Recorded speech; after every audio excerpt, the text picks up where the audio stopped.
Bonjour et bienvenue.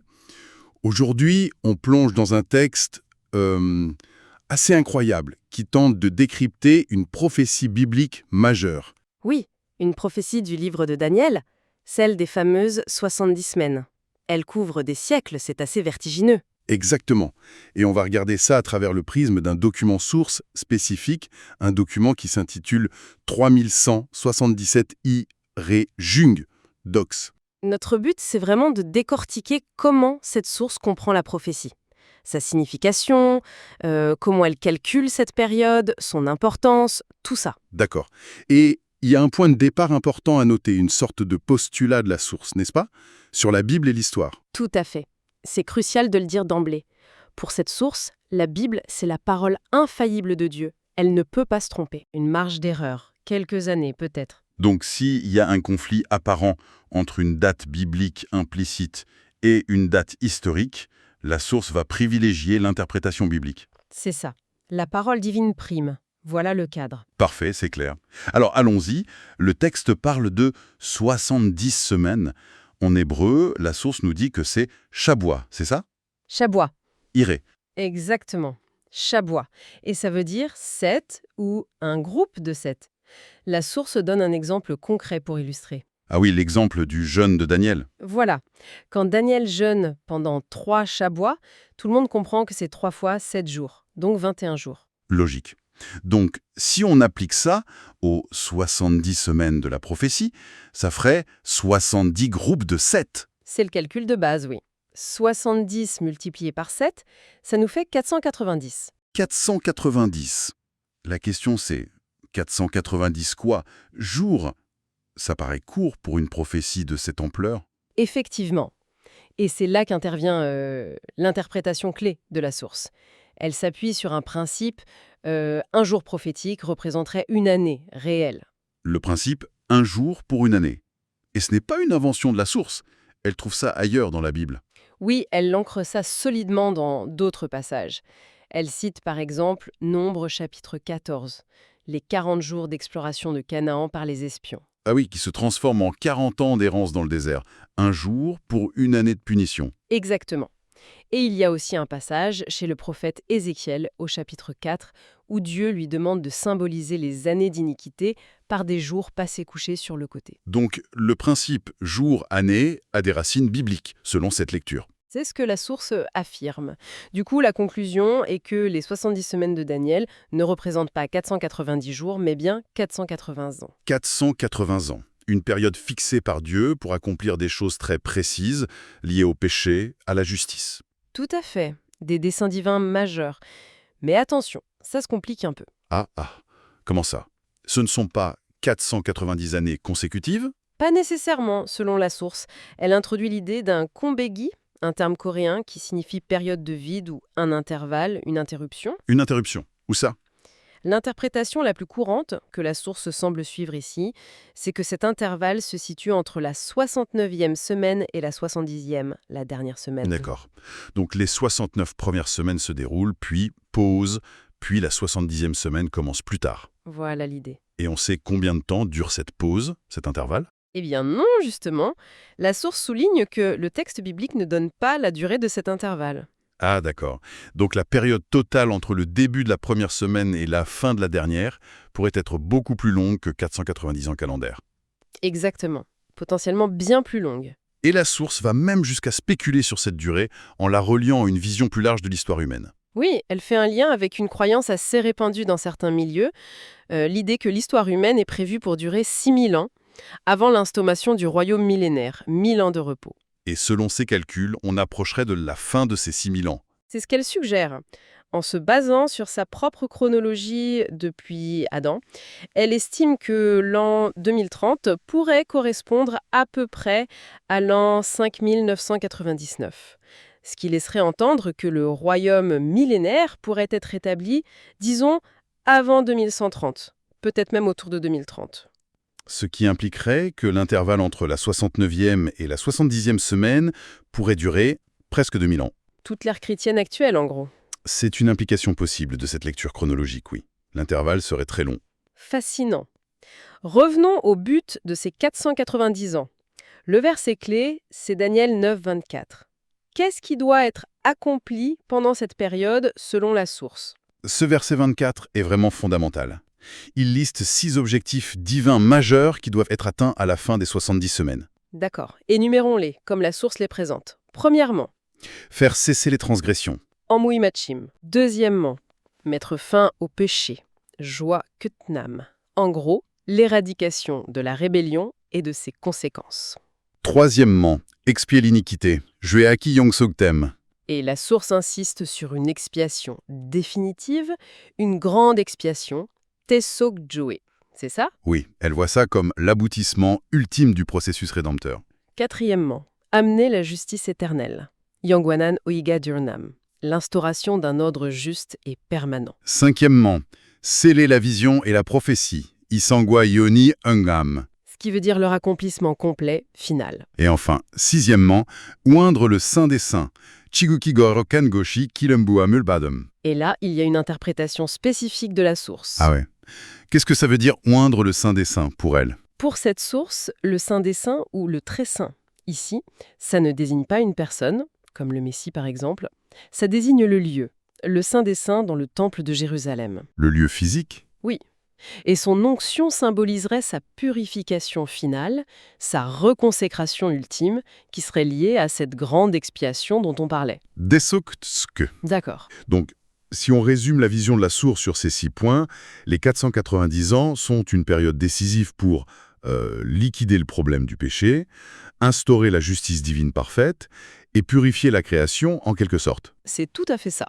La fin du règne du péché, la fin de la souffrance de la création et l'entrée dans le repos et le royaume messianique. Une transformation radicale. L'enjeu est énorme. Mais alors, à qui s'adresse cette prophétie? Le texte mentionne « Ton peuple est ta ville sainte ». Ça semble clair, Israël et Jérusalem. Oui, à première vue. Mais là encore, la source apporte une nuance très importante. Pour elle, ton peuple, le peuple de Daniel, ce n'est pas juste une question d'appartenance ethnique. Comment ça? Elle dit que ça ne concerne pas tous les descendants biologiques d'Abraham, ni tous les habitants de Judée de l'époque. Elle va même jusqu'à dire que des groupes comme les Sadducéens ou les pharisiens du temps de Jésus, ils ne faisaient pas vraiment partie de ce peuple visé par la prophétie. Ah bon? Mais alors, si ce n'est pas l'ethnie, qu'est-ce qui définit ce véritable Israël selon la source? C'est ceux qui incarnent l'image de Dieu, Hananimi Onsang. Ce qui compte, c'est la relation restaurée avec Dieu, le fait de refléter son caractère. L'origine, juif ou non juif, gentil, devient secondaire. Donc être un descendant d'Abraham ne suffit pas. Il faut une adhésion intérieure, une obéissance. C'est l'idée. La source affirme que les vrais héritiers d'Abraham, ce sont ceux qui écoutent et suivent le Messie, peu importe leur origine ethnique. Donc un non-juif qui croit au Messie est considéré comme faisant partie de cet Israël, exactement. Et inversement, un juif ethnique qui le rejette ne ferait pas partie de ce peuple, dans cette perspective très spécifique. Celui qui obéit au Messie est vu comme un vrai juif spirituel, membre d'Israël. Et la source va même plus loin en identifiant un groupe encore plus précis comme destinataire. Oui, c'est assez frappant.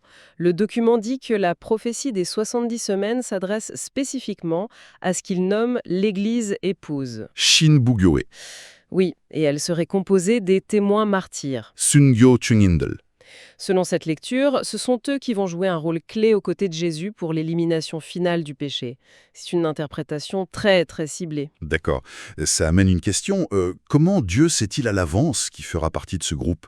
La source parle de la prescience divine, je crois. Tout à fait. Elle aborde ce point en disant que Dieu, dans sa souveraineté, connaît les choix libres que chaque personne va faire. Elle donne les exemples classiques de Judas, dont la trahison était connue. Et de l'apôtre Paul, dont la conversion était aussi anticipée. Voilà. Et Dieu placerait ces individus dans les temps et les circonstances où leur choix s'insère dans son plan d'ensemble. Et comment ça s'applique à Israël et aux 70 semaines? La source utilise ça pour expliquer comment la nation d'Israël, en tant que telle, finira par revenir à Dieu. Elle dit que Dieu fera naître, au sein du peuple juif des derniers temps, des individus dont il sait déjà qu'ils accepteront sa grâce. Et c'est par eux que toute la nation sera ramenée à Dieu, à incarner cette image de Dieu. C'est l'idée. C'est comme ça que la promesse faite à la nation s'accomplirait, en suscitant au bon moment ceux qui répondront positivement. Une restauration nationale passant par des choix individuels connus d'avance. c'est une théologie qui entremêle destin individuel et collectif de manière assez complexe. Bon, passons au point de départ du compte à rebours. Le début des 69 premières semaines. Le verset 25 donne un indice, non? Oui, Daniel 9.25 est clé pour ça. Il dit, en substance, « Sache et comprends, depuis le moment où la parole ou le décret Young a annoncé que Jérusalem sera restaurée et rebâtie, jusqu'au Messie, au prince Girum baptisé Code Roi, il y a 7 semaines et 62 semaines. » Donc 69 semaines au total. Elles commencent avec un décret pour restaurer Jérusalem et finissent avec la venue du Messie. Il faut donc identifier ce fameux décret. La source en examine plusieurs possibles de l'époque perse. Exactement. Le document se penche sur 4 décrets principaux mentionnés dans la Bible, dans les livres d'Ésdras et de Néhémie. Quels sont-ils? Alors, premièrement, il y a le décret de Cyrus. La source le date vers 537 avant Jésus-Christ. C'est celui qui autorise les Juifs exilés à rentrer à Jérusalem pour rebâtir le temple. D'accord, le premier retour. Ensuite, Deuxièmement, un décret de Darius. La source pense qu'il s'agit de Darius II, le gendre de Cyrus, vers 520 avant Jésus-Christ. Ce décret ordonne de reprendre la construction du temple qui avait été interrompue. ok. Troisième candidat. Un premier décret d'Artaxerxès, premier, vers 458 avant Jésus-Christ.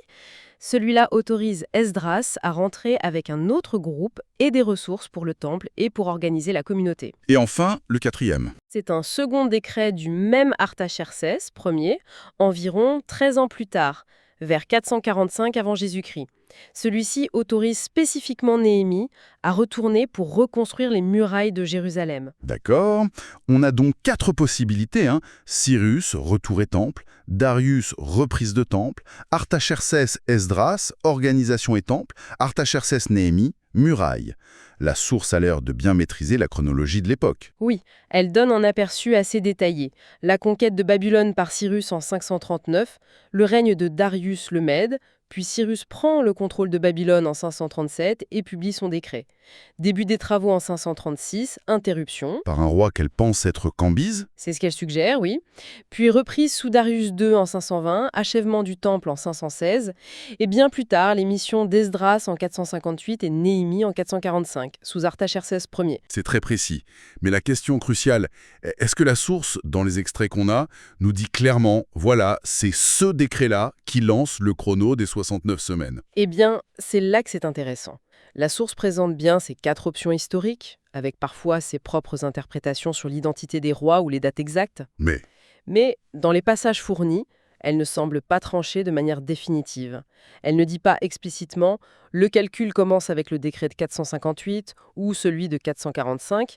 L'accent reste mis ailleurs. Ah, où ça? L'accent reste vraiment sur la signification théologique globale des 70 semaines, leur but ultime, qui est le peuple concerné au sens spirituel. C'est plus ça qui l'intéresse que de valider un calcul calendaire précis à partir d'un décret spécifique. D'accord. Donc, elle pose le cadre historique, les décrets possibles, mais le cœur de son analyse, du moins dans ce qu'on a vu, c'est le sens profond de la prophétie, pas juste le calcul des dates. C'est exactement ça.